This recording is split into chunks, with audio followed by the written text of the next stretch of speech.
faire croire.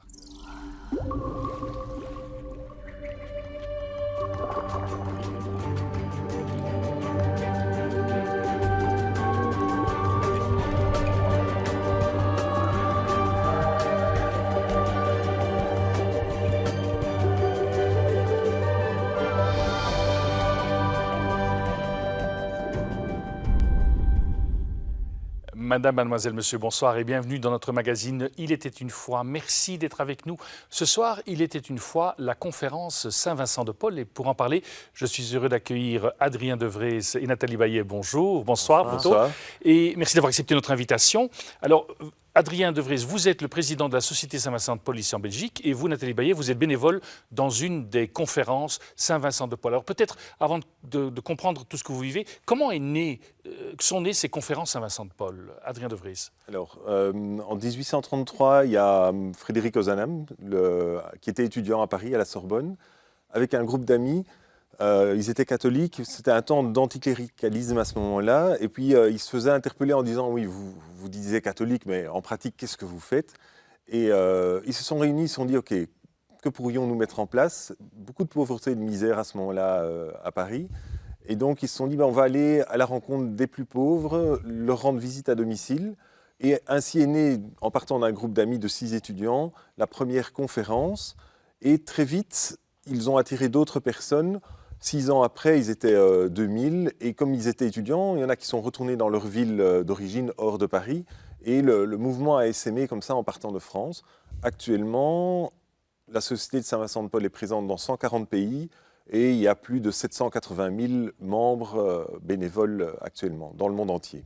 Et en Belgique? Et en Belgique, on est environ 5 000, et il y a 320 entités locales appelées conférences, qui est dans toute la Belgique, Flandre et Wallonie. Donc plus de 5 000 bénévoles aujourd'hui travaillent pour vous. Vous, Nathalie Baillet, vous êtes bénévole. Comment est-ce que vous êtes devenue bénévole dans une de ces conférences? Eh bien, j'avais besoin de faire quelque chose, d'aider les autres. Et c'est exactement cette conférence qui me convient pour pouvoir justement passer mon temps à aider les gens dans le besoin, quel que soit leur besoin. Mais comment est-ce que vous avez entendu parler? Est-ce que tout le monde, on parle partout, dans toutes les conférences, dans tous les villages, on parle de... Non, parce que c'est une conférence qui reste très simple et qui ne se met pas en avant. Donc là, c'est grâce à ma maman, en fait, que j'ai pu m'initier à cette conférence. Vous êtes bénévole depuis combien d'années, si je peux me permettre cette question? 7-8 ans, je pense. 7-8 ans. Qu'est-ce qui fait que vous êtes encore bénévole après 7-8 ans, que vous restez à la conférence? Parce que ça me fait égoïstement un bien fou de pouvoir voir les gens sourire et pouvoir leur donner la force et pouvoir essayer de les aider. Et c'est ça qui me tient à moi aussi, en fait, de pouvoir rendre les gens un peu plus heureux.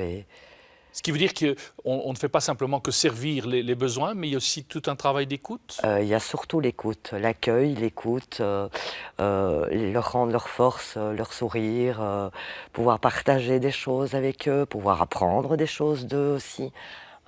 Et vice-versa, quoi. C'est très, très intéressant et très enrichissant, en fait.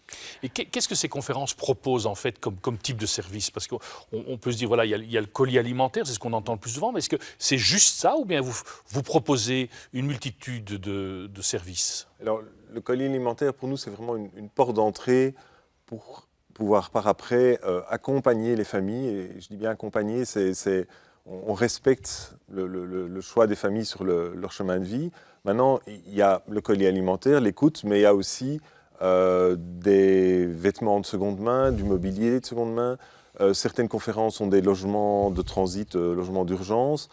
Certaines conférences ont des potagers, des écoles de devoirs. Donc, c'est vraiment en fait l'équipe locale qui décide, en fonction des réalités locales, de ses ressources, qui décide ce qu'elle veut mettre en place. Il y a un principe de décentralisation qui fait qu'on laisse vraiment l'autonomie aux équipes locales, aux conférences, de décider ce qu'elles veulent mettre en place. Ce qui veut dire qu'il y a parfois certaines conférences qui se créent, qui vous disent, nous, vu la réalité dans laquelle on se trouve, voilà, on met en place ce projet-là, et vous dites, tiens, c'est la première fois qu'on a ce projet-là, ça peut arriver? Oui, absolument, oui.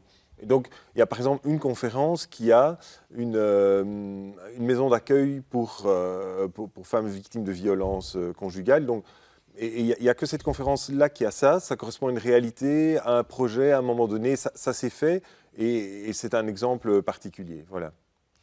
Vous avez l'impression que les besoins augmentent, qu'il y a de plus en plus d'attentes des gens Oui. par rapport à vous? Hélas, il y a vraiment un accroissement de la pauvreté actuellement en Belgique, on le constate. C'est vraiment du concret. Pour certaines conférences, il y avait 200 familles aidées il y a 3-4 ans, elles sont à 250 familles. C'est vraiment dans le concret du travail de la conférence. Et là, on doit faire face.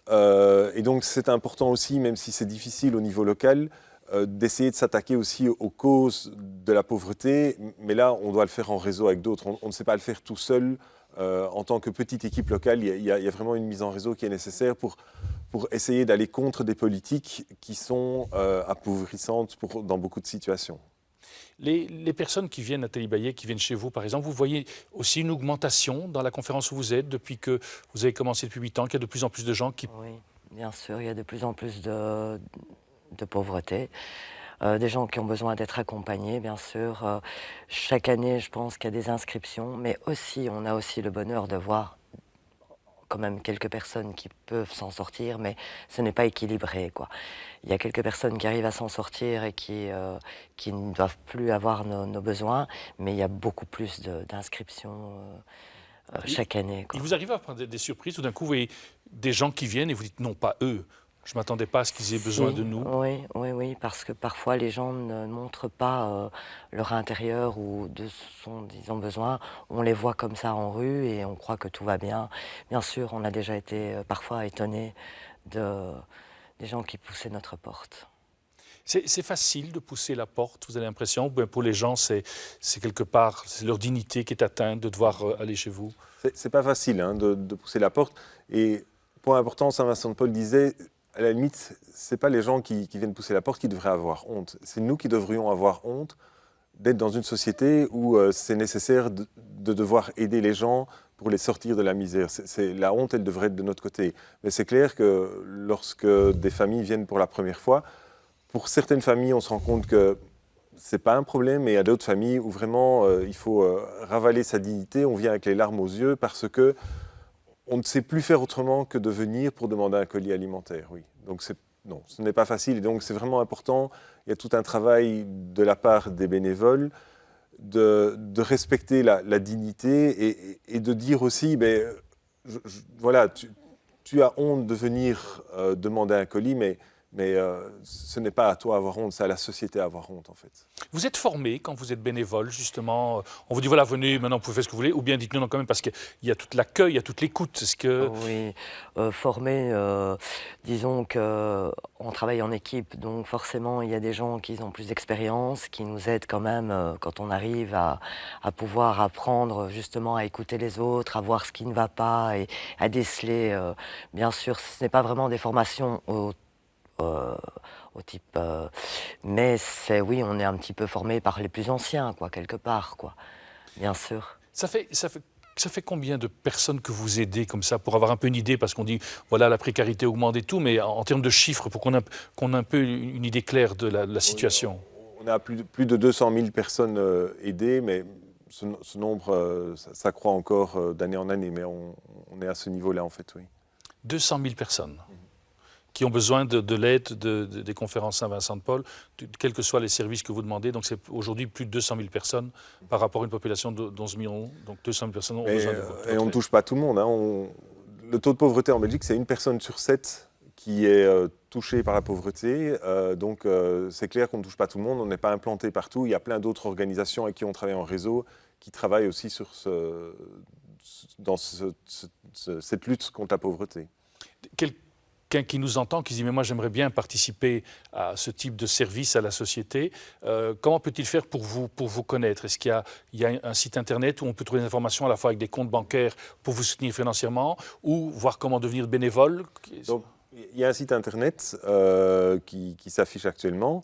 Sur ce site, il y a moyen de trouver à la fois le compte bancaire sur lequel éventuellement faire un don, mais surtout il y a moyen de trouver les coordonnées des différentes conférences, voir celle qui est la plus proche de chez soi et puis aller sonner à la porte et se proposer comme bénévole. Tout simple. Adrien De Vries, Nathalie Baillet, merci beaucoup de votre témoignage, d'avoir un peu expliqué ce que font les conférences Saint-Vincent-de-Paul ici en Belgique. Nous arrivons au terme de notre magazine. Merci d'être resté avec nous. Au nom de toute l'équipe qui l'a préparé, il ne me reste qu'à vous souhaiter une excellente soirée. À très bientôt.